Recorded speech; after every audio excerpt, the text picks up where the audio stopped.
Good day to you. I'm pretty sure you're familiar with the scenario where a bunch of you want to get a pizza and you're counting your change and you don't have as much as the rest of them. And so you feel a little bit on the short side as far as opinions go on what should go on that pizza.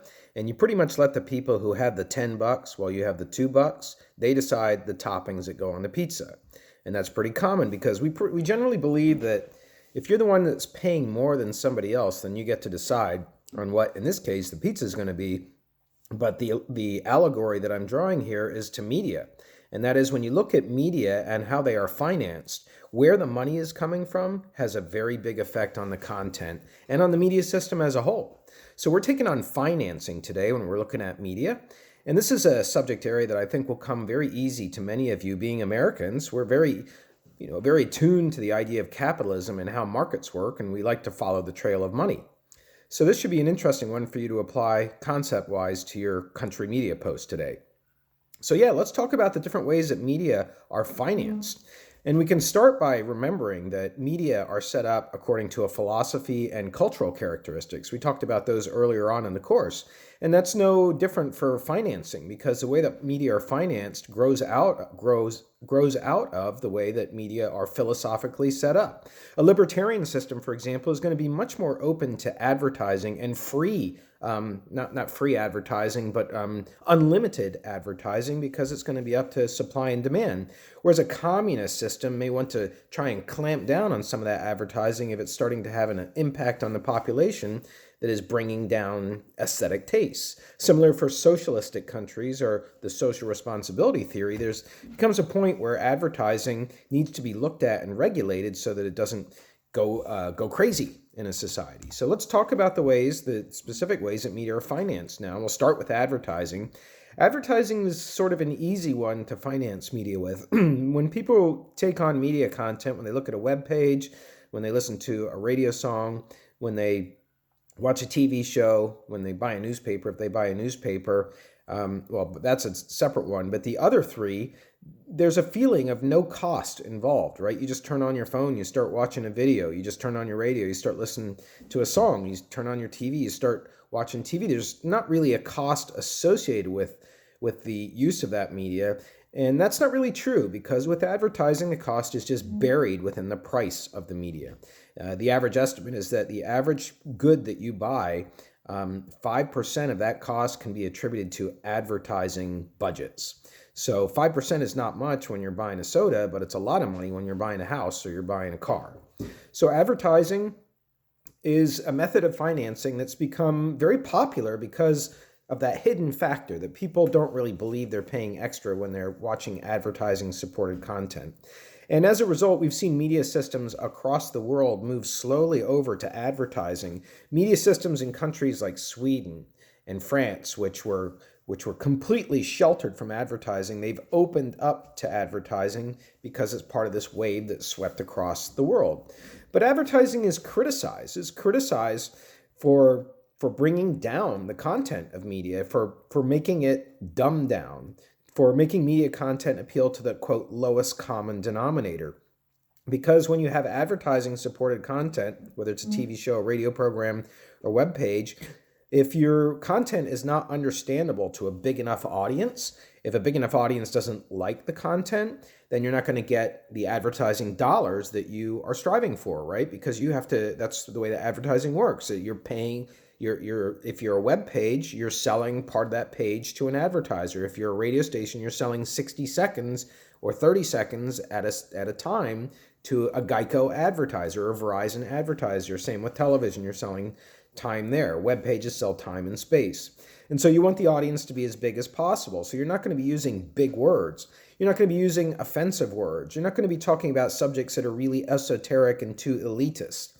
And so what happens is advertising supported content goes down. I use the Kardashians a lot in this class. It's an example. I don't mean to bag on them too much, but they are an example of how what we're watching is really not enlightening us. It's just about gossip in Hollywood and inter-family dynamics and the various sisters and their positioning as media influencers. We're not really learning anything. So that's a result of advertising-based content. That's one of the ways that it's criticized. A second way that advertising is criticized is for a whole host of areas that has to do with our social relations, especially when it comes to children. There are countries in the world like Sweden where it's illegal to target TV advertising at kids. You cannot have a TV ad that's for a cereal or a cartoon or a toy that's targeted towards kids, and you cannot use kids in the advertisements either, because Sweden, following mostly a social responsibility philosophy, believes that children are too young to know whether they're being exploited, and they really deserve to have that choice, and you can't give them that choice until they're mature enough and wise enough to be able to make that choice. So it means you have to rule out advertising towards children at all. Advertising has an effect on children in the United States every single day. You have only to be a mother or father taking a child through a grocery store and the hands are coming out of the cart, reaching for all the really fun characters that you see on television on cereal boxes. And the candies are displayed with really fun, playful colors when you get to the checkout aisle. That's advertising. It doesn't care whether it's right or wrong for a child to be drinking a soda or eating cereal that's full of artificial color and sugar. Advertising doesn't matter. Advertising is about being effective. I even have a column in Rounding Some Corners that tries to make fun of the idea of bringing advertising into public school systems. That's maybe one that you want to take a look at for the assignment coming up next class. So advertising is criticized for children. It's also criticized for infringing on our aesthetics. You drive down Route 80, it's just a corridor of ugly billboards, many of which get torn and frayed from the weather elements or faded. Their colors get faded. They're ugly. I mean, you could be looking at a green mountainside. Instead, you've got this white and discolored billboard that's blocking that out. And the same goes for web pages. I mean, how many times do you have to close pop-ups when you go to a web page? It's irritating. It's annoying. And that's the way that advertising works. It's in your face. Go to Times Square and you'll see the greatest concentration of advertising in the world all around you. So advertising is said to bring about those kinds of social relation dysfunctions. And it's also said to create a consumer culture where we believe that purchasing things is a normal way of life. You go out and you want to spend free time. Do you go out just to walk around, to go for a walk on a trail, to take a bicycle ride? I mean, you might do that if you're a poor college student because you sort of have to, but would you rather be out buying something and shopping? That's the consumer culture. We even have a name for that makes a joke about it, but it also has a serious side to it. And that is, we say, I broke up with my boyfriend today, or my boyfriend broke up with me, or my girlfriend broke up with me. I'm gonna have some retail therapy. Retail therapy, that's the way we make fun of advertising and the consumer culture that it creates, that we need to go out and buy some clothes so that we feel better about a situation going on in our life. There are many other criticisms of advertising as well, but suffice it to say advertising is the most popular means of funding media. Now we're going to go on to a method of financing media you may not be familiar with. It's called the license fee. And just like you pay a license to drive a car, you have to go to a driver's license center and get a license. Just not like you need a license to run a business, just like you need a license to have a dog. Most people don't have that license, but by law you need one. Certain countries with a social responsibility philosophy, mostly European countries, they charge a license fee so that they can take that money and then provide it to media production that is going to be absent of advertising. So in the United Kingdom, that license fee is about $400. And what you do when you buy a television set at an appliance store is your name goes into a national database, and then the government keeps track of whether you've paid your license fee. You have to go to the post office and pay it. It's about $400. And when you pay that, that money goes to the BBC. And the BBC is able to create content that doesn't have to answer to advertisers. It doesn't have to get the biggest audience. It could be really unpopular content. I saw a BBC documentary that was following some young people just out of college and how they had gone into debt. And it was able to follow them when they met as freshmen, and it went up through their purchases of books originally, and then they started to purchase vacation days and other things that they wanted to do. And then they ended up with this huge debt by the time they got out of college. This young couple, they had a debt of $20,000. That may not even seem like a lot to you if you have a lot of student loans out.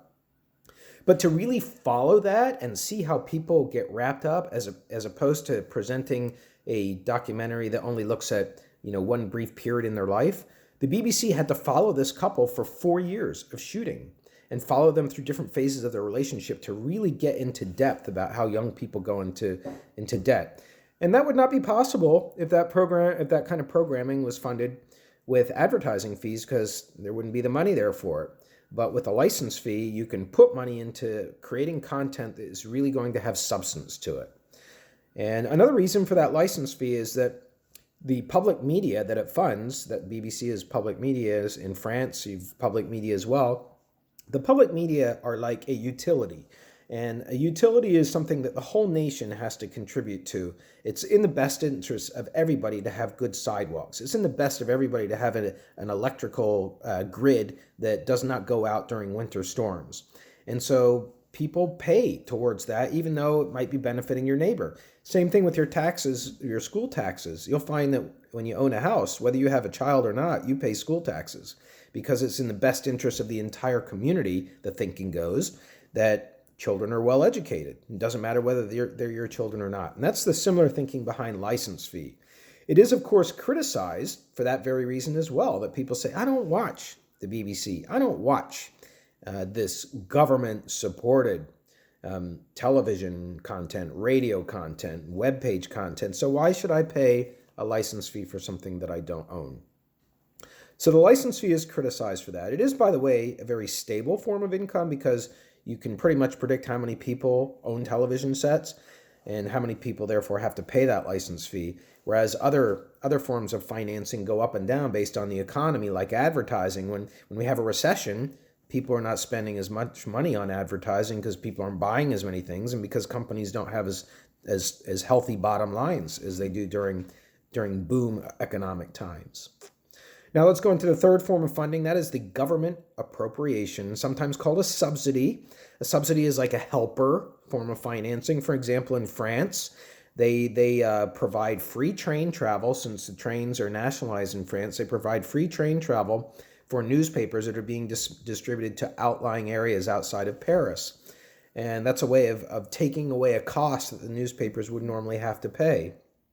In Mexico, they provide a subsidy for state public television, and they do that from the oil sales, the oil proceeds that they gain. Mexico is an oil-rich country, and they take the profit from that, which is it's a nationalized industry. The Mexican government owns it, and they devote at least some of it to financing public television.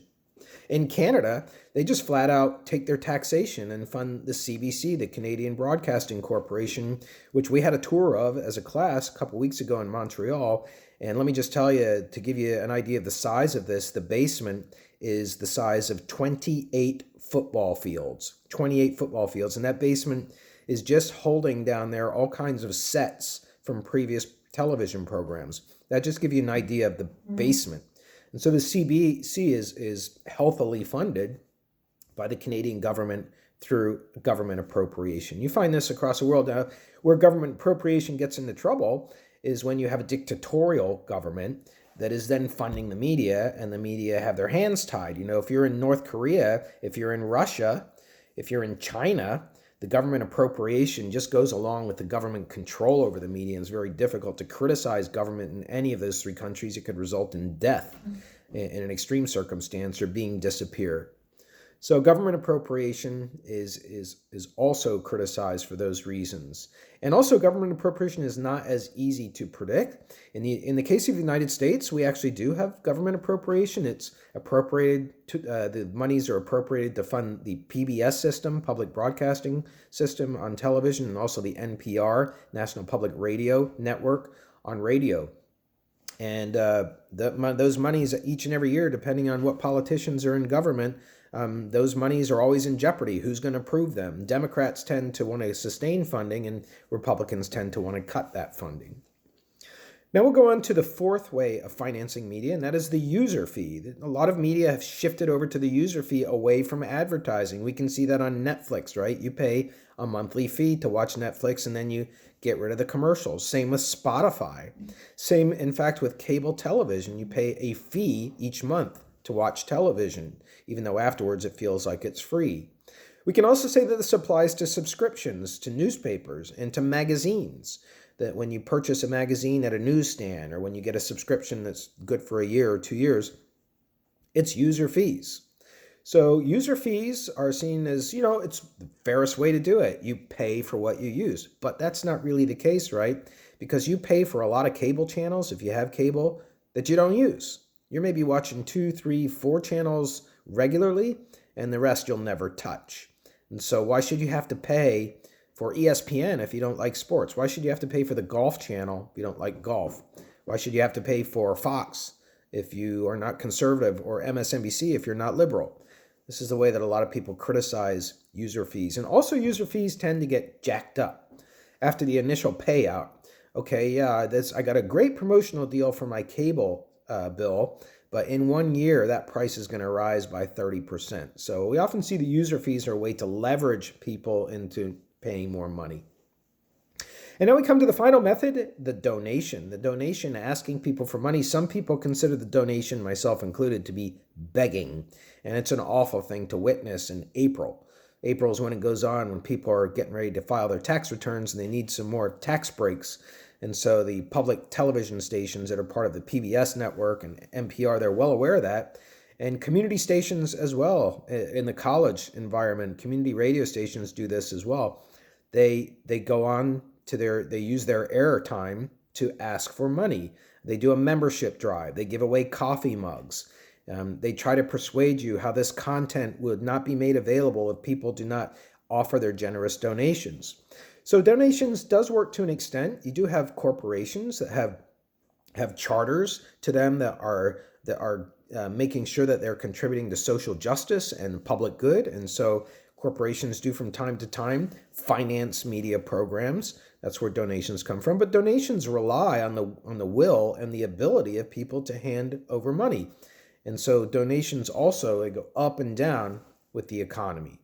So there you have it. Those are some major methods of financing media. Now it's your task to put those to play in your country media post. Have a great day.